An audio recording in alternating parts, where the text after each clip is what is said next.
J'étais déplacée d'hôtel en hôtel avec mon fils dans la poussette en plein hiver. Parfois, l'assistante sociale m'envoyait à des endroits et arrivait, il n'y avait plus de place. Les démarches pour mes papiers étaient très longues. J'ai commencé à voler des couches dans les magasins et du lait pour mon fils. Quelquefois, j'allais chercher les bons alimentaires au service social. J'allais à la Croix-Rouge et chez Emmaüs pour avoir des vêtements. J'allais au resto du cœur chercher à manger.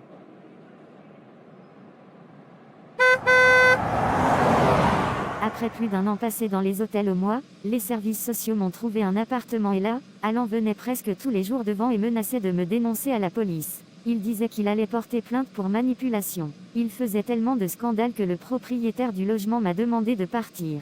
Grâce à une cousine, j'ai trouvé un autre logement sans qu'il ne sache l'adresse. Quelques mois après, j'ai eu mes papiers et commencé un boulot.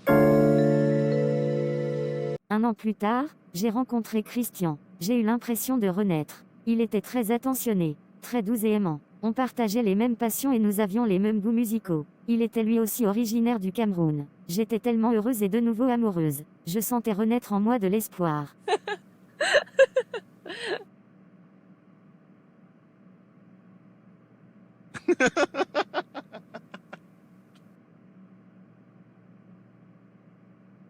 Quelque temps après qu'on se soit fréquenté et qu'on ait couché ensemble, il est devenu distant.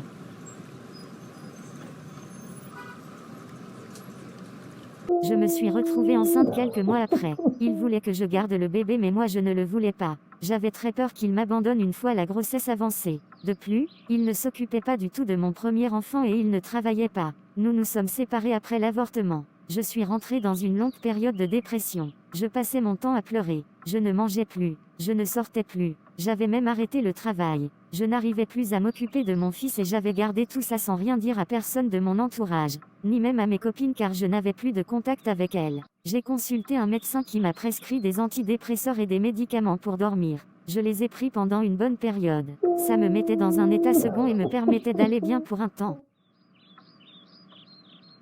Quelques mois plus tard, j'ai rencontré Jules. Je ne l'aimais pas beaucoup, je n'étais même pas attirée par lui. Mais lui, il me montrait beaucoup d'affection au point où j'en étais gênée par moments. Il n'a pas tardé à aménager chez moi. Cette idée me rassurait, car je ne voulais plus des relations sans lendemain. Nos deux familles se connaissaient au Cameroun. Alors, il a envoyé sa famille rencontrer la mienne pour faire le toqué-porte. Une démarche qui consiste à se présenter à la famille de sa future femme. J'étais heureuse, non pas parce que j'étais amoureuse mais plutôt parce qu'un homme allait enfin m'honorer. Je retrouvais ainsi l'estime de mes parents. Mon père et ma mère me reparlaient de nouveau et ne me reprochaient plus le fait d'avoir eu un enfant hors mariage.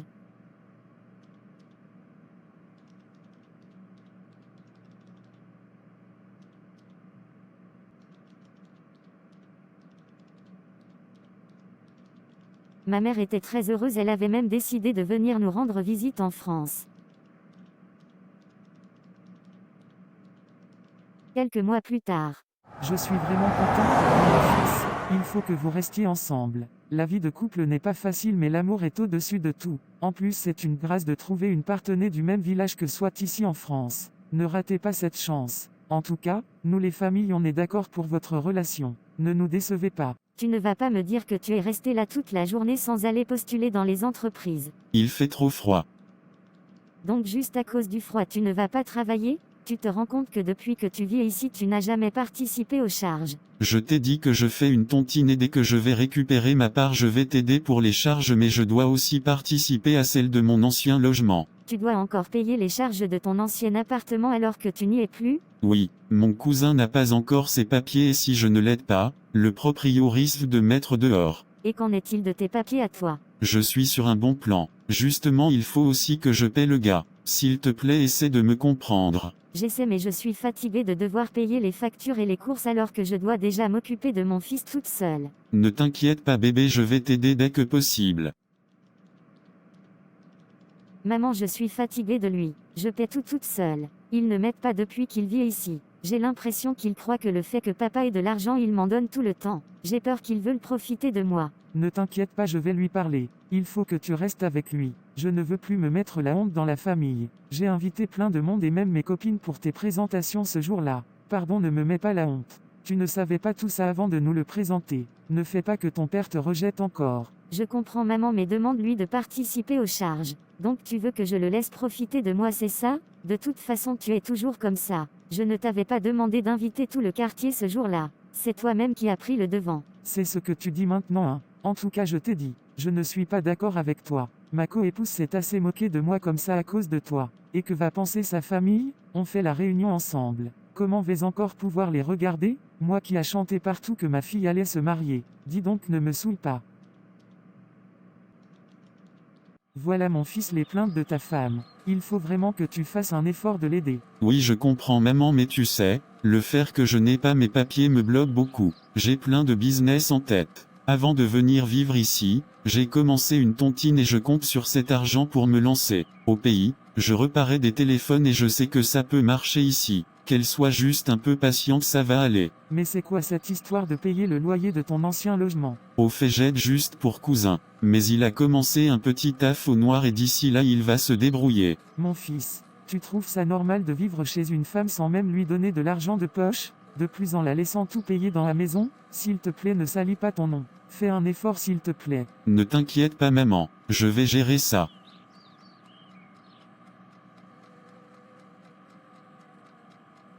Plusieurs mois plus tard.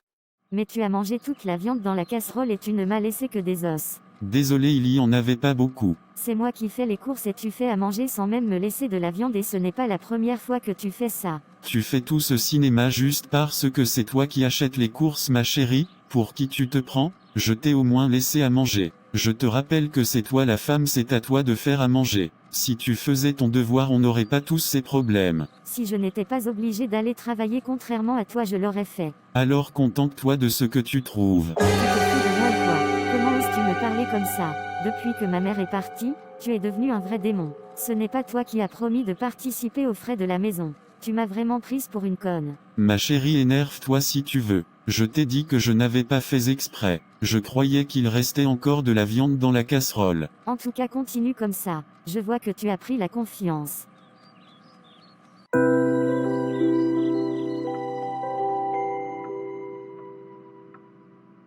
Et qui, ma chérie, tu es toujours fâchée à cause de la viande? Je ne savais pas que tu aimais la nourriture comme ça. S'il te plaît, j'ai très envie de toi. Ça fait plusieurs semaines que tu me repousses. Écoute, fiche-moi le camp, jusqu'à ce que tu trouves un travail. Tu ne me touches plus. De toute façon, je ne veux pas de toi dans mon lit. Tu vas dans le salon. Bébé, s'il te plaît. Ça fait longtemps que tu me repousses. Juste un petit peu s'il te plaît. Tu es ma femme, tu. Arrête-moi tout de suite tes bêtises. On n'est pas mariés et heureusement car je commence à voir ton vrai visage. Tu t'es mis avec moi pour m'escroquer, mais tu as menti. S'il te plaît bébé, ne dis pas des choses comme ça. Fiche-moi le camp et sors de ma chambre. Quelques jours plus tard. J'étais faire les examens à l'hôpital et le médecin m'a dit que j'étais enceinte. Je n'ai aucune envie de garder cet enfant. Jules ne travaille pas et je suis sûre qu'il finira par m'abandonner comme l'a fait Alan. Il est hors de question que je garde cette grossesse. Je ne l'aime plus et je ne supporte même plus qu'il me touche. Il me dégoûte. Tu es encore couché à cette heure-ci. Je croyais que tu allais faire un effort de sortir aujourd'hui. Je t'ai dit que j'attendais qu'il fasse moins froid. Je n'aime pas trop l'hiver. Et tu penses que je vais garder cette grossesse alors que tu n'as même pas de travail. C'est pour que je me retrouve encore seule à tout gérer. En tout cas, il n'en est pas question. Mais bébé, ne t'inquiète pas, les choses peuvent changer. En plus, tu pourras avoir plus d'allocations familiales. Donc toi tu comptes sur les allocations familiales pour t'occuper de ton enfant? En tout cas, sache que j'ai décidé d'avorter. Il est hors de question que je garde cette grossesse. Je ne veux plus souffrir. S'il te plaît bébé, ne fais pas ça, je t'en supplie. J'ai vraiment besoin de cet enfant. Mais comment tu comptes t'en occuper? Tu ne me motives en rien. Je croyais que tu ferais un effort en apprenant que je suis enceinte, mais rien. Tu oses me parler d'allocation familiale. Tout le monde y a droit bébé. C'est vraiment n'importe quoi. Je suis déçue de toi. Tu m'as fait croire au début que tu étais responsable. J'ai voulu qu'on vive ensemble pour avoir moins de charges et depuis, tu me laisses tout faire toute seule. À chaque fois, tu me donnes des excuses bidons, je n'en peux plus de toi. Je crois que ce serait mieux qu'on se sépare. Je n'ai jamais demandé à venir vivre chez toi. C'est toi qui me l'as demandé et maintenant tu te plains. Le gars qui m'embauchait au noir n'a plus de boulot pour moi. Tu sais que si j'avais des papiers, je ne serais pas là à la maison à dormir. C'est ce que tu dis, mais tu refuses de m'en dire plus sur ton histoire de papier. En tout cas, comme je t'ai dit, je vais prendre rendez-vous pour faire un avortement.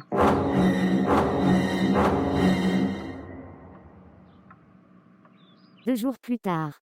Allô oui, tu es bien arrivé. Alors tu as pu voir le gars pour tes papiers? Comment Tu t'es trompé de train?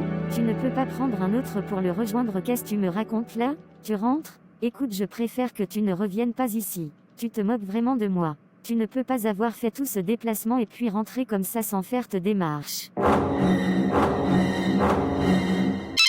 je t'ai dit d'arrêter de m'appeler. Je ne changerai pas d'avis. S'il te plaît bébé, laisse-moi une dernière chance. Pense à notre futur bébé. Mes amis se moquent de moi. C'est une honte d'avoir quitté la colocation et de revenir comme ça. S'il te plaît ma chérie. Ce n'est pas mon problème. Il n'y a que ça qui te préoccupe.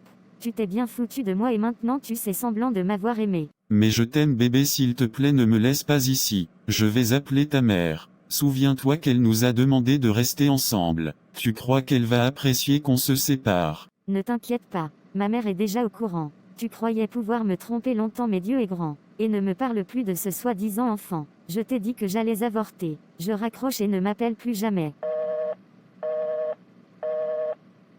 J'ai avorté quelques jours après notre séparation. Il m'a traité de tous les noms et m'a dit que tous les hommes que je rencontrerai à l'avenir viendront vers moi seulement pour le sexe et qu'aucun d'eux ne m'épouserait. J'ai fait une dépression qui a duré plusieurs mois. Je buvais de l'alcool et je suis devenu accro aux antidépresseurs. Mes rapports avec mon père se sont encore gâchés après cela. Mais heureusement, ma mère me comprenait. Elle a fait tout un scandale à la famille de Jules.